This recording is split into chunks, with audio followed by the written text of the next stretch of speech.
Hi, my name is Vinny Todd Tolman or Vincent Todd Tolman, and I did have a death experience myself back in 2003. Me and a really good friend of mine, we took a brand new supplement that was very popular and hot at the time, and we ordered it online and took it, and turned out it was toxic for both our bodies. We decided quickly to go to a restaurant to eat some food, and hopefully that would make us feel better. And we barely made it in. My buddy made it into the dining room and collapsed on one of the dining tables. He began to vomit, and the manager called 911, got him taken away, and he ended up coming out of the hospital the very next day totally fine. Meanwhile, my story is a bit different. I ended up dying. I went in the bathroom. I locked the door because it was a single-use bathroom. So I locked the door, I went in, and I too kind of lost my balance, fell to the ground the same way my buddy did in that booth. But as I did it, I fell onto my back. And when I fell onto my back and started to vomit, it made me aspirate or suffocate. And that is where my story takes quite an odd turn, where I get to see our real existence. And the very moment that this happened, I remember the room spinning and seeing just all darkness around me and being plunged into this cool, dark feeling and almost an electrical or electricity type feeling that I was plunged into. And almost instantly, I started to see a scene unfolding in front of me. And to me, it seemed like a movie. It seemed like a play. It didn't seem like it was real because I was observing it, but yet I was distant from it. And I was definitely the observer because where I was here where I was and not down there. And it is odd to say, but I didn't know it was my own body. I didn't know that what I was looking at was my own body. I thought that what I was looking at was a dead body, and it didn't look like me at that point.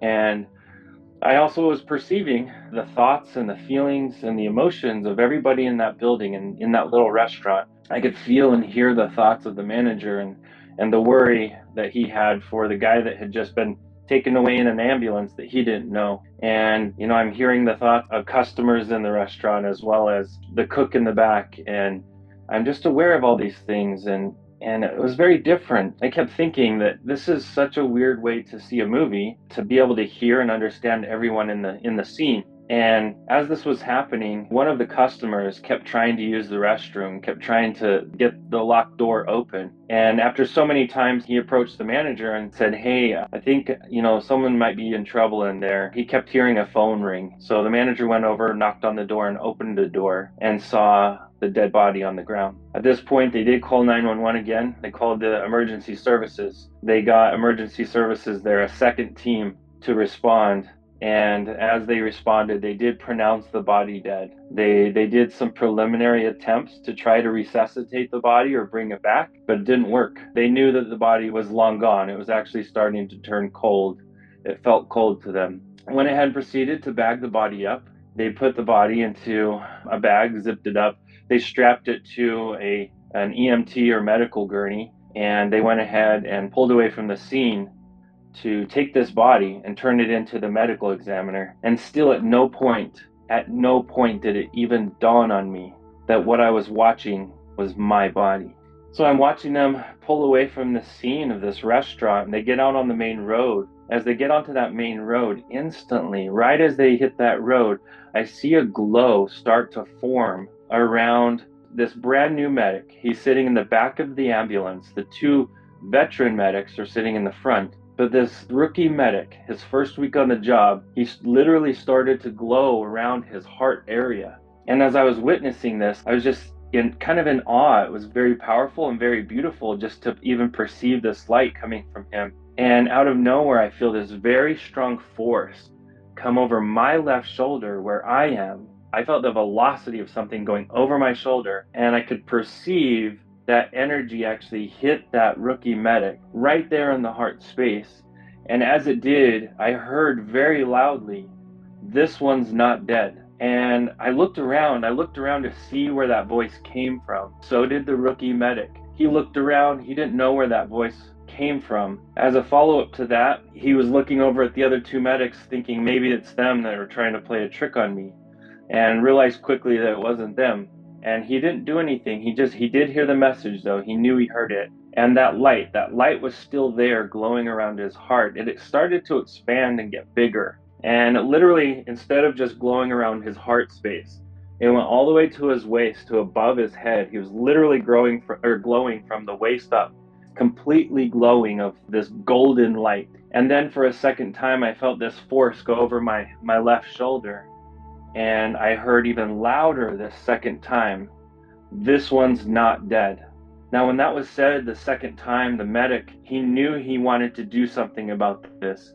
So he went ahead and he undid a couple of straps on that body. He unzipped the zipper on the bag itself, the body bag, and he started feeling around. He started feeling around to see if he could get any sign of life, any pulse, any type of sign of life, and he didn't find anything. So he went ahead and he made a physical contact with the bone inside the leg. And when he made that contact, I felt an ignition or a spark. I felt a real strong spark of almost electricity or electrical spark between me and him. And I knew he felt it too. We both felt it instantly. And that's when I started to realize something really odd was going on, something that did involve me.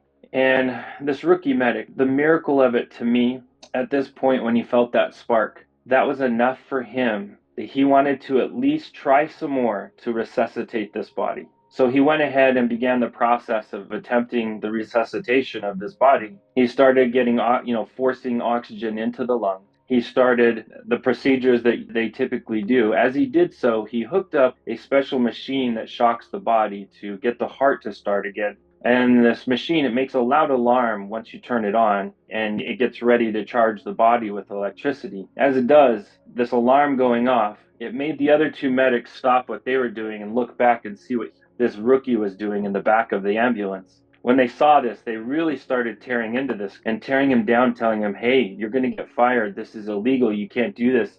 This is a dead body. This is not an experiment. You need to stop." And he didn't. He went ahead and let that first round of shocks go. Nothing happened though. That first round of shocks didn't do anything. The second round of shocks, he went to a second round. They did get a single heartbeat, and then the monitor stayed flatlining or no heartbeat. But they got one single heartbeat on the second round of shocks, which that motivated him to get to the third round of shocks. When he got to the third round of shock, they got a steady and faint heartbeat. And to me, an added miracle to all of this, not just the miracle of this amazing rookie that followed this prompting or this feeling, this voice, this happened 1 block away from a hospital. So they were able to turn this body directly into the hospital and have a trauma team there waiting, ready to receive it. As this is all happening, I still, where I was not aware that what I was watching was me. Until this point, as they transferred the body from the ambulance into the hospital bed or the hospital gurney, as they were doing that transfer, the body was going into seizures, and it was flailing and moving all around. There was a lot of gross things coming out of the mouth and out of the body itself. As they were doing that, though, they realized they needed to strap the body down so that they could work on it. And they strapped the legs first, then they went and strapped the arms. As they strapped the right arm, no problem. But when they went to strap the left arm, I felt as if someone was strapping my left arm where I was sitting watching this all happen. I really felt someone was strapping my left arm. And I looked down to see how someone could be strapping my left arm where I was sitting. And what I saw was the left arm on the body itself. And I resisted, and I actually broke that strap that they were strapping the body with. They came back with a bigger second strap.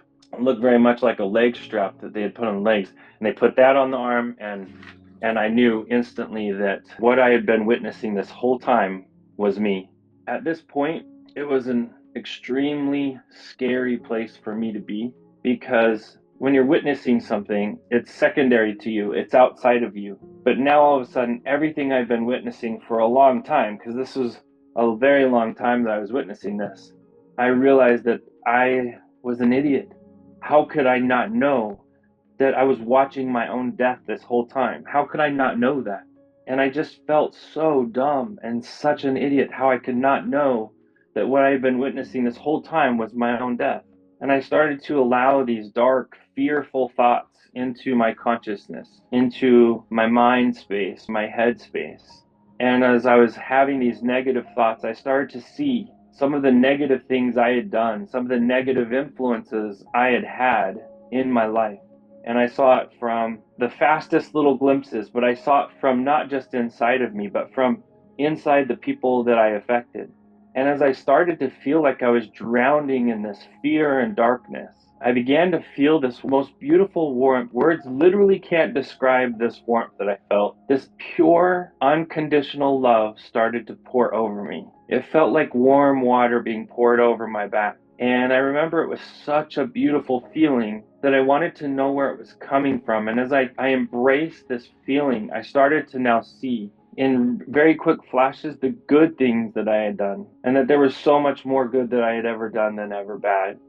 And not just that, I also saw the future things that I was going to be able to do. I saw the impact of my life, the ripple effect of my life, before and after my experience of death. And I turned my countenance behind me and perceived this man all dressed in white. He was wearing a white suit with like a white robe over his shoulders. He had a very long white beard. He had longer white hair around his shoulders, and he had very, very pink skin, just extremely pink skin, but pink skin that glistened like sand in the sun. It was just absolutely amazing just to be witness of his countenance because he exuded unconditional love. Love I had never experienced in this world. Love that I knew I didn't deserve. Love that was so full of grace and so full of power. And that love, it permeated me. It cleansed me of all the little black holes that I had allowed to grow inside of me in this life, from trauma and from abuse, from harm that I had received. And as I'm experiencing this and feeling this tremendous feeling, I thinking in my mind, this must be God. And the very next thing I hear almost a chuckle or a laughter in a loving way, and I hear, no, son, I'm not God. And I know it's this man talking to me, and I recognize that we're communicating with just thought. We don't use our mouth. Then I think the very follow-up thought is, well, if you're not God, then you must be Jesus. And again, in his glistening power, he just sat there and kind of chuckled and lovingly sent love towards me, helping me understand that he wasn't Jesus either, but who he was is my guide, that his name is Drake, and he's there to help facilitate or help me go where I want to go. So if I wanted to go back to where my body was and get back in my body, I could, but I could also go with him. And instantly I knew I didn't want to go back where that body was. Even looking back at that energy of what was going on around the body, it looked like hell. It really did, especially compared to this love, this tremendous love and power that was coming out of this gentleman. So I went ahead and I said, I want to go. I want to go with you. He again grinned and smiled and explained to me, well, that's perfect because he's going to help me see what's next in my existence. And thus we began a journey. And he helped me understand that this journey, that it's not your typical journey from point A to point B, from one point in the universe to another point in the universe. We're going to be traveling to a much higher frequency or a much higher understanding, a much higher form of energy that I had to become to be able to go where we were going to go. So he began this process of traveling, guiding, and helping me at the same time as lovingly educating me. And so I thought there must be a quick front door or back door or side door I could get directly into heaven because I had everything I needed in my faith.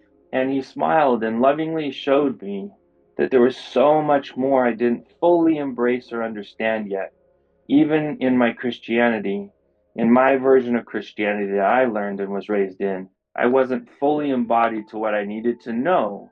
For me, I wasn't fully embodied to know what I needed to know to get where we were going to go. So he began this process of working me through these principles. Now he worked me through so many principles, but I break them down in my experience to 10 major principles. And it would take me hours and hours to go over each and every one of these principles. But as I went through this process, today I'll try to explain the basics of each one of them. The first thing he taught me is that I had to learn how to be truly authentic, to be myself no matter who I'm ever around. That my authentic version of myself is who I am, and not the different version I allow to be around certain friends, certain family, coworkers, and different aspects of who I allowed myself to be. And Drake helped me see that there's absolute beauty in authenticity. And in this life, we see the most authentic people are the very, very young and the very, very old. Because as you come in this world and as you leave this world, you don't care about what others think. So I began that process of being authentic and peeling away the different aspects and layers and personalities I'd allowed over the top of who I really was, to accept who I was. For weaknesses and in strengths, I accepted myself for who I was. And that brought me to understanding principle two, which is fully understanding the reason that we're here. And the reason we are here is to learn. That's it. We're here to learn, to create, to embody love, and to use the power of love to create and to build relationships and creations. And that's what we're here to do. And that brings me to the third principle, which is love everyone. That because we are here to learn how to love, love is that third principle, and being able to truly, unconditionally love all people and all creation. All the beings, all the plants, the trees, the animals, all of creation is part of that energy of loving everyone. And Drake helped me gain a vision or grasp really how big the cosmos is, how big all of creation is, and how life persists and is not the rarity that we were taught it is. Life is everywhere in the universe, everywhere in the universe. And then it brings me to the fourth principle, which is listen to your inner voice. Listen to the built-in conscience or direction that we have directly from the Creator, from God, that we have a direct connection with God through our inside, through our holy temple, which is here between our two temples. That's our holy temple. And we have a sacred connection to the Creator there if we will allow it. But first, we must recognize that it is there and then begin the work of listening. And the more we listen, the stronger the voice. The less we listen, the more the voice disappears, the more the gut feeling or the conscience disappears for us. So it's important for us to understand that we have that inner voice, that's a possibility for us, for inner guidance, for answers to prayers, for direction when we have questions. And that brings me to the next principle, which is the fifth principle, which is, using technology responsibly. Understanding that that inner voice can only be as strong as we allow it to be. And if we are so distracted with our daily access to technology, then our world, our universe will not even recognize that inner voice because we are so distracted that we must use it with limitation and with control, which leads us to the sixth principle, which is release prejudice. And me, myself, I felt that I was the least prejudiced person that I thought I knew. But what I didn't realize is I did have prejudice towards prejudiced people. And I myself had to release my own judgments of even prejudiced people and release that to understand that all creation is divine, even those who have the mistake of judging others and putting them down from insecurity. And that once we understand that process, that we can love beyond the prejudice of other people, and we can love the soul that exists, the peace of God that exists inside every single one of us. That's extremely important for us to grow. And that's the principle number 6 of releasing prejudice that I was taught. Then it brought me to principle number 7, which is exercise the power of creation. We're here, we're in the classroom, we can create. And it begins with our thoughts, because our thoughts become our habits become our actions become our character and our destiny and the direction that we live our life. So it's very important that we start with our thoughts. And if we can think it, we can build it, we can create it. So control the thoughts. Choose what goes in your holy temple, because there is where the beginning of creation starts. And it brings us to principle number 8, which is avoid negative influences. Negative influences are everywhere, and they're part of technology, but they're also part of toxic environments and toxic relationships and toxic jobs, toxic schools, toxic relationships everywhere. It's important for us to avoid these negative influences and recognize when there is toxicity or negative energy around us and call on God, call on the Creator to bring a barrier of protection between us and the negative energy. And that brings us to principle 9, which is understanding that there is a purpose to evil. For there to be an up, there has to be a down. So as long as we are constantly learning, even from our mistakes, we can turn our mistakes into blessings as long as we're learning. But there is absolute purpose in evil. There has to be evil for there to be good, because without evil, there is no good. Without good, there is no evil. We have to understand that there is a divine balance between the two. And it's our choices, starting with our thoughts, that we choose which direction we want our energy to go. And that led me to the last principle, which is know that we are all one. Every single one of us are creations of the Creator, that we are all one in creation. We are one in God's body or Creator's body because we do carry that spark, that golden light of God within us. We can build that, strengthen that, and understand that all beings, all creations here carry that, and that to harm any other creation is to only harm God and ourselves. And once I fully embodied this, I actually started to see heaven and started to have a heaven experience where I saw us touching down on a very vast planet, a very vast space. And I got to experience the most beautiful trees, the most beautiful grass, and you feel this tremendous white light coming out of everything. I felt so strongly the presence of God there. As we touched down, I could feel and connect to God in this space. But God was showing up in everything there. And it was just a beautiful experience that I have a hard time explaining because literally we don't have these colors. We don't have these smells. We don't have these sounds that I experienced there. But yet, I want the world to know what's there for all of us. And as I'm experiencing all this, my guy Drake comes to me. At this point, I know him really well because he worked me through these 10 principles, and it was really hard. Every single one of these principles, as I understood it and embraced it, we were able to keep moving. And he brings me close and says, Vinny, this is going to be very hard, but it's going to be worth it. And he brings me in and gives me a hug.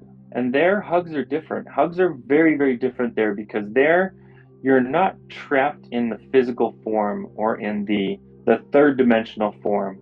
You're physical there, but you're more energy than you are low density carbon like you are here. So as we brought our two energetic bodies together, we came together as one in this hug. And as we did, both our light came together. His light and my light came together and expanded. And it's so beautiful because the light of the two of us was 4 times brighter than the light of the single, of the individual. And I learned a very powerful principle in that when we come together in love, we become 4 times stronger than we could ever become on our own. And that's only if two come together in love. And as it came over me, I started to actually hear a special prayer that was being given to my body. Well, meanwhile, while I'm here traveling and I'm going to heaven, I'd been dead and revived and now in a coma for 3 days. And my brother was down on earth. He was giving my body this special prayer. And as he did, this third night that I was in this coma, he blessed that I would be made whole and that I would be okay. And as he closed that prayer, the love that my brother had for me forced me, took my agency away, because that prayer was stronger than even my agency. And that love that he felt and that I felt for him, it forced me back to my body and forced me into the hardest experience I've ever had in my life. And yes, the hardest experience was coming back from heaven, because once you're there, you don't want to come back to this. And that's understandable for those who have been there. They understand that. And I woke up, I felt fine. I pulled all the tubes out of me. I stayed for a good almost 6 full hours, signing paperwork, doing tests, test after test after test after test. They wanted to test everything. And fast forward, this entered the hardest part of my life and trying to go back to a quote unquote normal life of working and trying to find normal worldly happiness or earthly happiness, not worldly, but earthly happiness. And I just wasn't finding it in anything. And I kept hearing my guide's voice. I kept hearing Drake tell me, this is going to be really hard, but it's going to be worth it. And fast forward almost 3 months later, it did begin to become worth it. I met the love of my life. I met my earth angel. Her name is Andrea, and I could see literally heaven's light coming from her eyes. What I've done since is I've really tried. Am I perfect? No way, shape, or form. But I have really tried, and I continue to try to embody these principles every single day. And for many years, I've been sharing my experience. My experience is not for everybody, but for those who hear it and it resonates with them, it is for them. As sad as it is to say, I had to die to learn how to live because I wasn't living in a way that would bring me true happiness. True eternal happiness was not a part of my life until after I died. And since I died, I've learned a completely different way of living. And I love and I'm so grateful for my experience because it does make me a better person. And I want you to know, if you take anything from this experience, just know this, that you are a divine masterwork. And just like any divine masterwork, your value comes from your mistakes and your successes. That is what makes you the masterwork. And if there is anything that you take away from this, I wish it would be that, because we are important to our Creator. And I want to leave you with that and let you know that I'm sending you all love and extreme amounts of light and wishing for you a strong divine connection with your Creator, with your God who loves you so very much. Peace and love to you all.